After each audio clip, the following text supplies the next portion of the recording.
Hoy hablaremos acerca del régimen de ascenso, la parte 1, ya que este tema lo vamos a dividir en dos partes. En esta primera parte veremos los temas relacionados a la introducción al rendimiento de ascenso, el régimen de ascenso y cómo se calcula, y finalmente algunos ejemplos de aplicación y uso práctico en aviación. En la segunda parte veremos los temas relacionados a los factores que afectan el régimen de ascenso, el exceso de potencia y finalmente la velocidad de mejor régimen de ascenso, también conocida como VY, al igual que algunos ejemplos de aplicación en las operaciones aéreas de esta velocidad. Así que iniciemos con el rendimiento de ascenso. Como vimos en los videos anteriores, este puede ser medido teniendo en cuenta dos características: el ángulo de ascenso o gradiente y finalmente el régimen de ascenso o velocidad vertical. En los dos videos anteriores vimos el tema del ángulo de ascenso y el gradiente de ascenso. En estos dos videos subsiguientes vamos a ver el tema de régimen de ascenso. Así que veamos el concepto de régimen de ascenso, o en inglés rate of climb. Este corresponde a la velocidad vertical de la aeronave, normalmente medida en pies por minuto.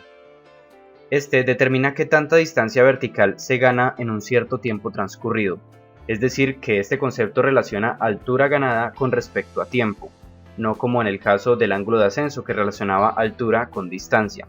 Otra forma de ver el régimen de ascenso es que corresponde a la velocidad de una aeronave a través de un gradiente. Esto es un poco difícil de explicar, sin embargo veamos algunos ejemplos. Supongamos que tenemos una aeronave A que asciende con un cierto ángulo de ascenso, es decir, que se desplaza a través de un cierto gradiente. Y en este caso vamos a suponer que vamos a contabilizar cuánta altura gana esta aeronave transcurrido un minuto, y el resultado es 800 pies. Es decir, que el régimen de ascenso es de 800 pies por minuto. Ahora veamos el ejemplo de la aeronave B. En este caso, esta aeronave asciende con el mismo ángulo de ascenso que la aeronave A, es decir, que se desplaza a través del mismo gradiente.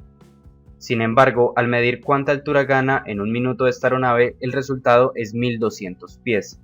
Es decir, que el régimen de ascenso de esta aeronave es de 1200 pies por minuto. Nótese que ambas aeronaves ascienden con el mismo ángulo de ascenso, en el mismo gradiente durante un minuto. Sin embargo, la aeronave B se mueve más rápido a través del gradiente y por lo tanto presenta un régimen de ascenso mayor. Habiendo visto estos dos ejemplos, podemos inferir que el régimen de ascenso de una aeronave depende del gradiente de ascenso y de la velocidad de la aeronave, siendo su fórmula régimen de ascenso igual a gradiente por velocidad. Como una nota adicional, esta fórmula es aproximada, pero es relativamente exacta, por lo tanto vamos a utilizarla como tal. Veamos algunos ejemplos de cómo utilizar esta fórmula. Supongamos que nos preguntan qué régimen de ascenso tendrá una aeronave que asciende con un gradiente de 5 grados a 150 nudos. Aquí lo único que tenemos que hacer es reemplazar los datos en la fórmula, lo que nos da un resultado de un régimen de ascenso de 750 pies por minuto. Veamos ahora otro tipo de problema. Por ejemplo, nos preguntan qué gradiente de ascenso presenta una aeronave que asciende con 1300 pies por minuto a 170 nudos. Aquí lo que nos están preguntando es el gradiente de ascenso, por lo tanto debemos despejarlo de la fórmula, y nos queda de esta manera. Gradiente es igual a régimen de ascenso sobre velocidad. Teniendo ya entonces esta fórmula despejada, únicamente reemplazamos los valores y nos da un resultado de un gradiente del 7,6%.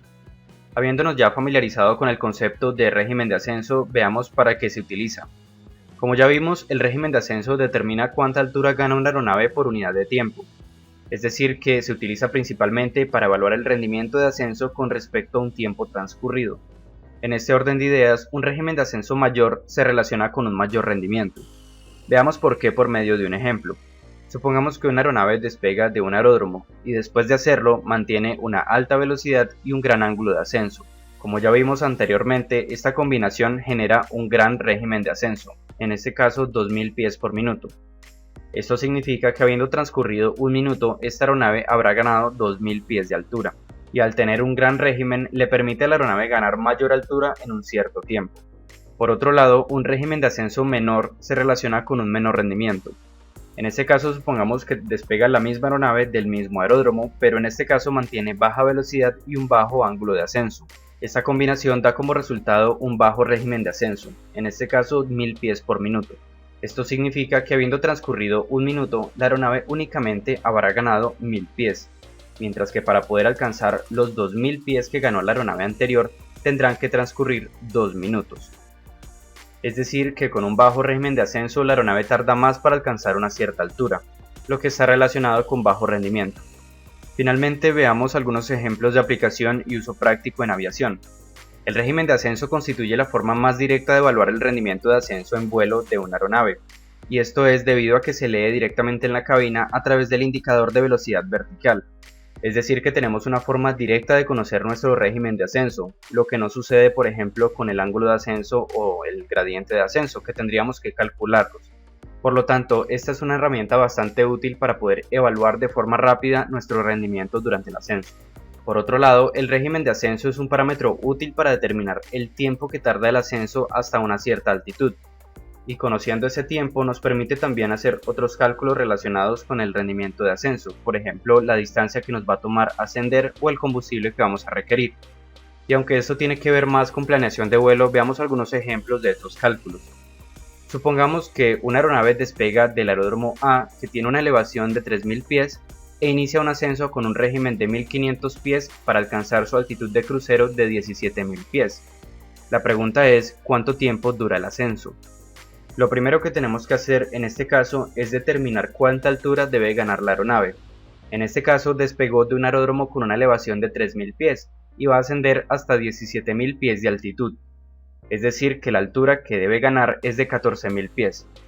Con estos datos podemos realizar una simple regla de 3 para poder determinar cuánto tiempo va a durar el ascenso.